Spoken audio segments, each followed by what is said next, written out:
show, Grizzly, bitch.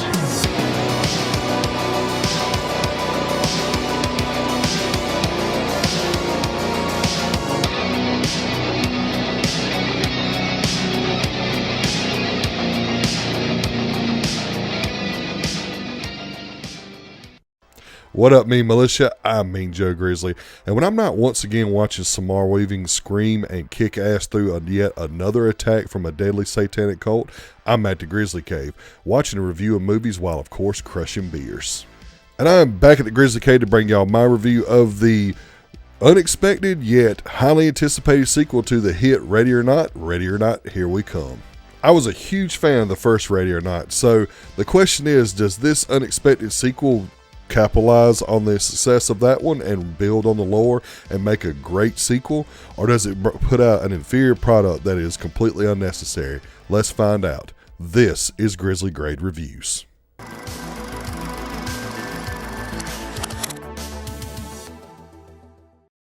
So, Ready or Not, Here We Come picks up directly where the first film left off, where Grace is hospitalized after the events of the first film and is linked back up with her estranged sister, and then both of them are thrown into danger once again when the New World Order / global satanic cult kidnaps them both and forces them both to play in a new game to determine who is going to hold the high seat and control all the families and have complete global domination. So I was a massive fan of the original Ready or Not. I love that movie. I think it is the perfect mix of horror and comedy. It doesn't do too much of the comedy. It doesn't go too extreme with the horror. It just finds that perfect balance. And I love Radio Silence. I think that just about everything they've done has been golden. I have a little bit of issues with their Scream films, but overall I enjoyed both of those as well, and I really enjoyed Abigail.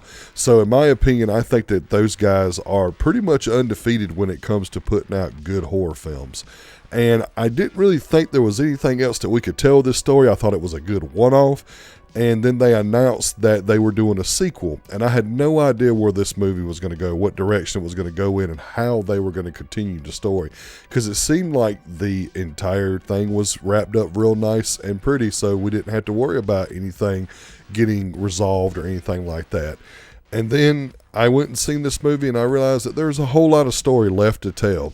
But the question was, did they overreach in the story? Did they bring us something that we really didn't need, that it was just fine left alone over here?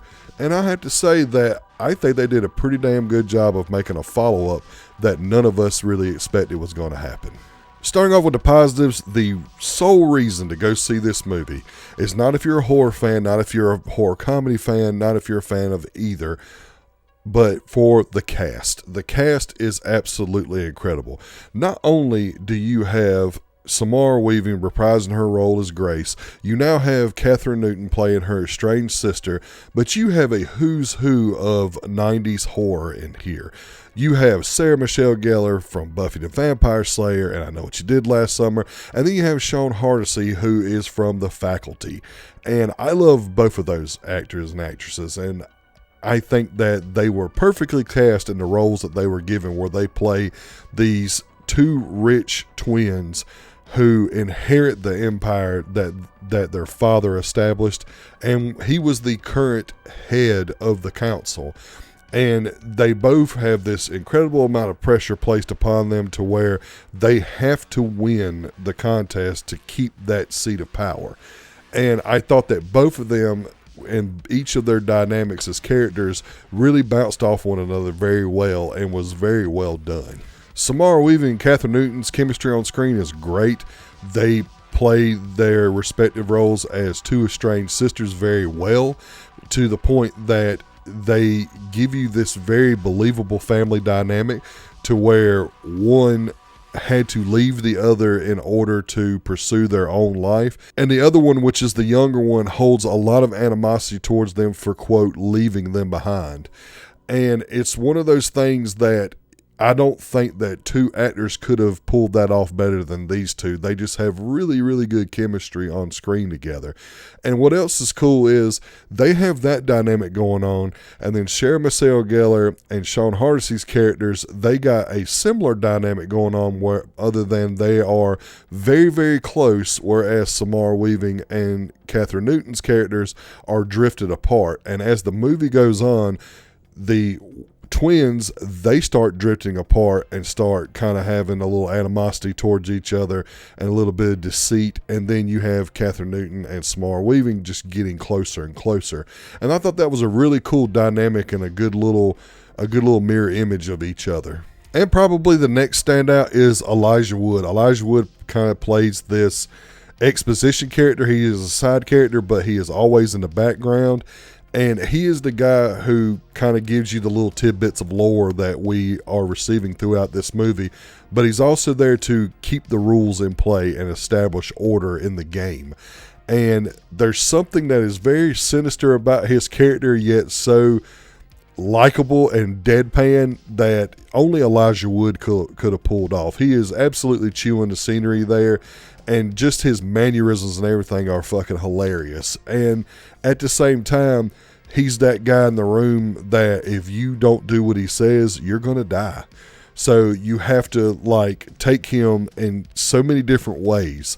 And it's fun to see him interact with Samara Weaving and Catherine Newton, but it's even funner to see him interact with all of the rich family villains that he has throughout this game. One of the things that is established right off the bat is this movie is going to be bigger than the last movie. And this time the game takes place in this golf resort that is humongous. It is way bigger than the last setting of the movie where they were at this big rich estate. And it gives a lot of good dynamic and good scenarios for these characters to overcome. They start them out on the green of the golf course and have them in this real wide open area where they got to dodge sniper fire. They have to watch out for people coming up on them on golf carts. And then they'll cut to another scene where they are in the woods on the outskirts of the property. Then they'll cut to a ballroom where events are held, or a bigger area where hotel guests stay, casinos, stuff like that. And I thought that added a really good dynamic to the story. It kind of gives them just this bigger sandbox to play in, to give them even grander scenarios. And on top of all that, they also have a lot of this movie taking place during the day. They kind of start midday with this game and it runs all the way to dawn.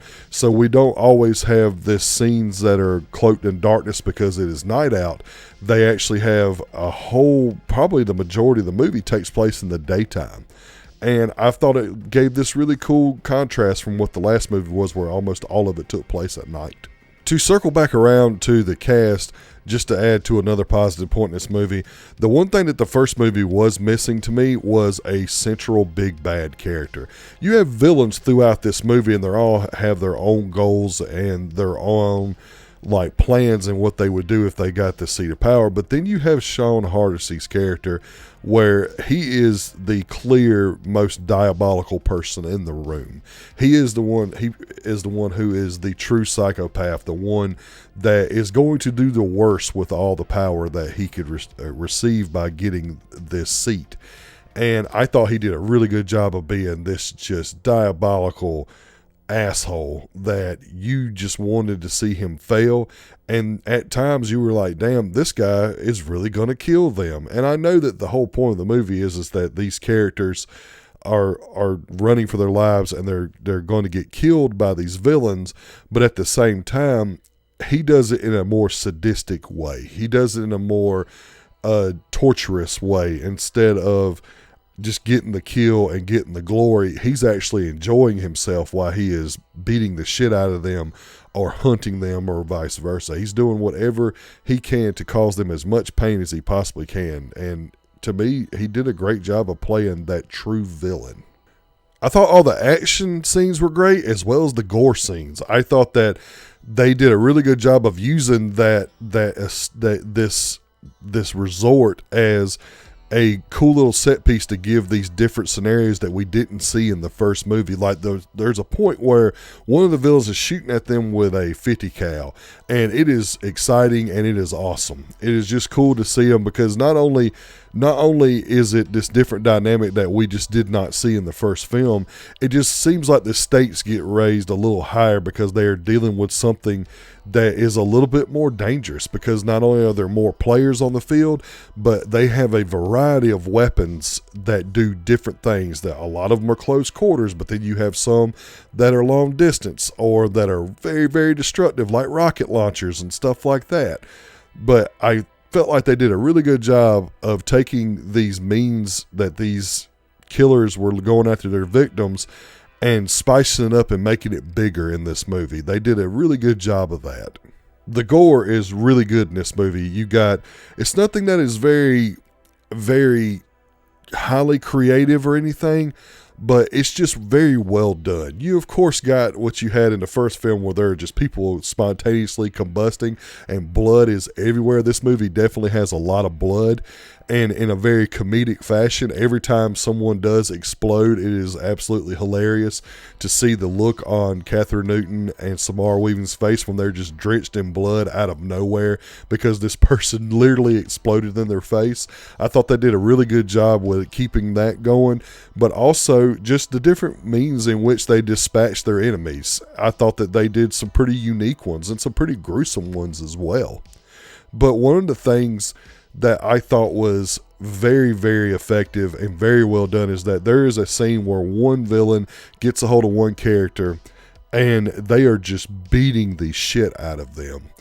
And in a movie that does a really good job of having that comedy and having that horror aspect that is very lighthearted but very dark at the same time, that moment was extremely dark, and you thought that there was going to be very dire consequences the entire time. You were on the edge of your seat because you had no idea what was going to happen, because it was played so seriously in a movie that isn't meant to be taken super serious. It was very effective, and you think that character's in very grave danger the entire time, and the visceral violence that they portray on screen is very well done and very realistic.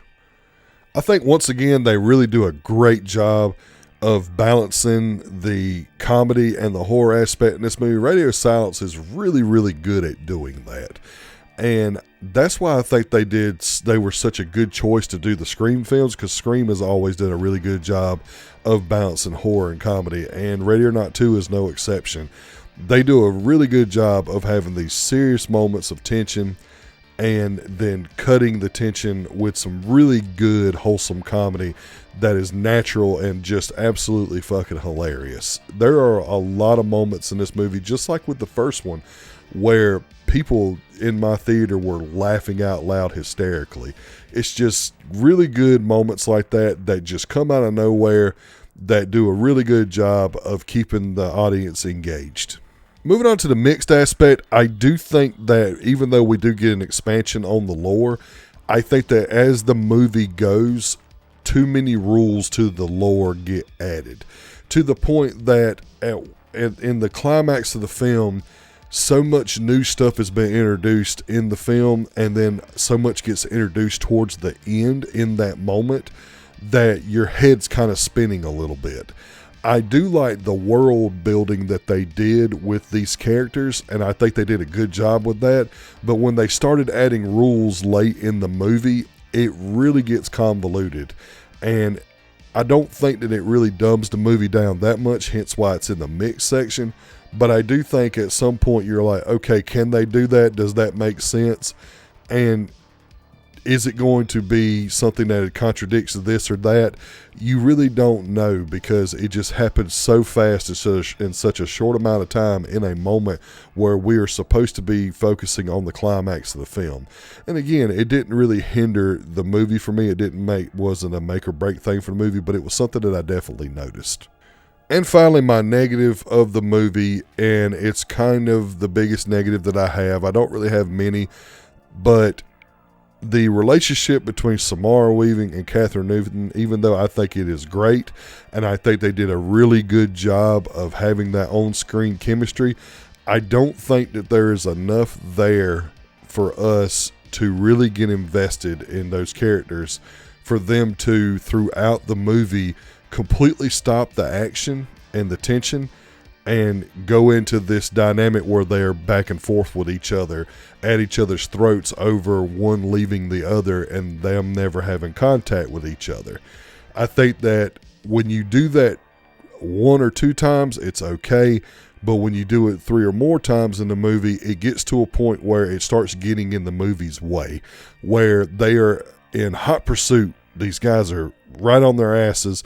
They just got shot at with a 50 cal, got ran down by a guy with a sword, and you got one person with a rocket launcher over here, and then they stop for like 5 to 10 minutes to go back and forth with each other again.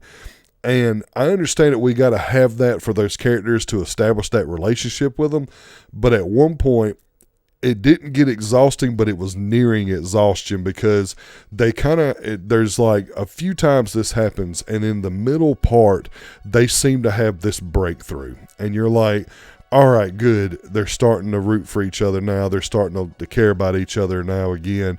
And then they completely kind of ignore that in one of the later moments in which they do this, and it just didn't work for me. It's like, we've already gotten all this out of the way. Why are we revisiting this again?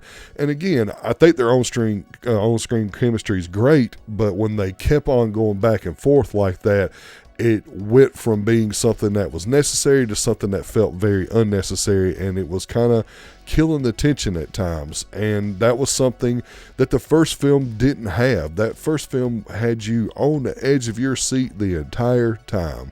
It did not let up on the tension at all. Even in the moments where there was really funny shit was happening on the screen, the tension was still there.